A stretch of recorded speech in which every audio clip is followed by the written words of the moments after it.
जंग के बीच ईरान ने अमेरिका को चेतावनी दे दी। आईआरजीसी की तरफ से यह कहा गया कि अब ईरान 1 टन से ज्यादा वॉर हेड वाली मिसाइलों का इस्तेमाल करेगा। ईरान ने कहा कि दुश्मनों को पूरी तरह से खत्म किया जाएगा। बता दें कि अब तक 1 टन से कम वॉर हेड की मिसाइलों ने इजरायल में काफी नुकसान किया। एक्सपर्ट्स का मानना यह है कि अगर ऐसा हुआ तो इजरायल में भारी नुकसान हो सकता है और तबाही का स्तर और भी ज्यादा बढ़ सकता है। खाड़ी की जंग ने दुनिया भर में तेल संकट पैदा कर दिया और इससे लेकर दुनिया की सबसे बड़ी तेल कंपनी अरामको ने बड़ा बयान दिया। अरामको ने कहा है कि अगर ये युद्ध ऐसे ही जारी रहा तो इससे कई देश तेल के लिए तरस जाएंगे। स्ट्रेट ऑफ हॉर्मुज के बंद रहने का बड़ा तेल संकट आ सकता है। सरकार ने एक बार फिर से आश्वस्त कर दिया है कि देश में तेल की कमी नहीं होगी। केंद्रीय मंत्री हरदीप पुरी ने साफ कर दिया कि देश में ऊर्जा की आपूर्ति जारी रहेगी। हरदीप पुरी ने कहा कि घरेलू उपभोक्ताओं को सीएनजी, पीएनजी की 100% सप्लाई होती रहेगी, लेकिन कमर्शियल इंडस्ट्री को गैस से कुछ कटौती हो सकती है। उनकी सप्लाई 20 से 30 काटी जा सकती है, लेकिन इंडस्ट्री को भी 70-80% आपूर्ति होती रहेगी। कमर्शियल गैस की किल्लत को लेकर के सरकार का प्लान तैयार। सरकारी सूत्र बता रहे हैं कि समस्या से निपटने के लिए 3 मेंबर्स वाली कमेटी का गठन किया गया है, जो कि होटल एसोसिएशन से बात करेगी। एलपीजी की दिक्कतों के हिसाब से प्रोडक्शन बढ़ाया जाएगा। भारत में अभी किसी भी तरह की स्टॉक संबंधी दिक्कत नहीं है। आने वाले समय के लिए भी तैयारी पूरी है। रिफाइंड तेल के एक्सपोर्ट पर भी रोक नहीं लगाई गई है।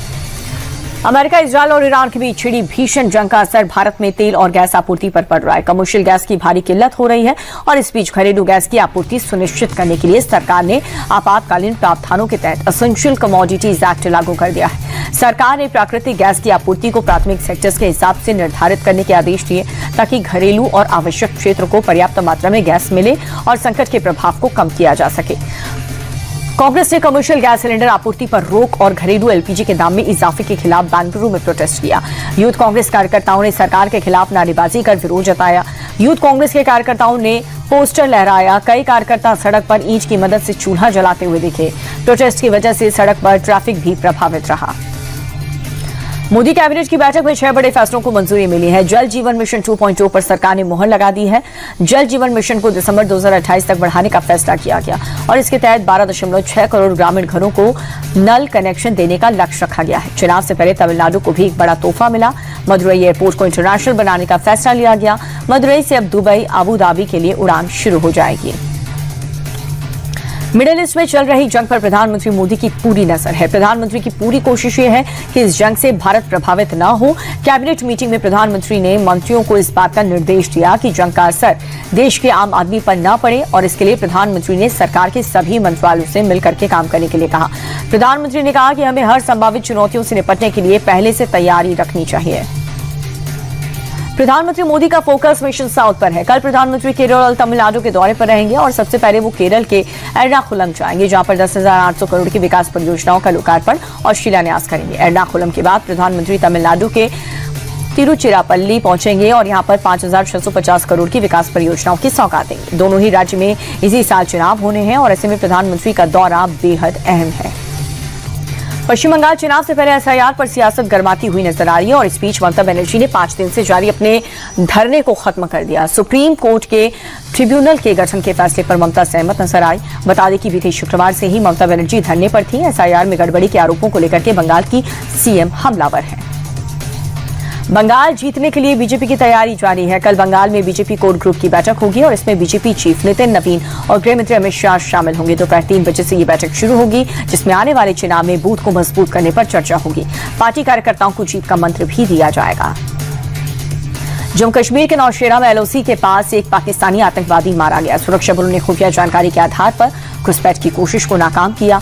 2 आतंकवादियों का पता लगाने पर पूरे इलाके की घेराबंदी कर दी गई। मुठभेड़ में एक आतंकी मारा गया और वहीं दूसरे फरार आतंकी की तलाश में जगह जगह छापेमारी चल रही है। एयरलाइंस कंपनी इंडिगो के सीईओ पीटर एल्बर्स के अपने पद से इस्तीफा दे दिया है। कंपनी ने तुरंत प्रभाव से उन्हें रिलीव कर दिया। उनकी जगह कंपनी के एमडी राहुल भाटिया फिलहाल मैनेजमेंट को संभालेंगे और पिछले साल यात्रियों को हुई परेशानी के बाद कई बार डीजीसीए ने इंडिगो के सीईओ को तलब किया था। उन पर इस्तीफे को लेकर के लंबे समय से दबाव भी था।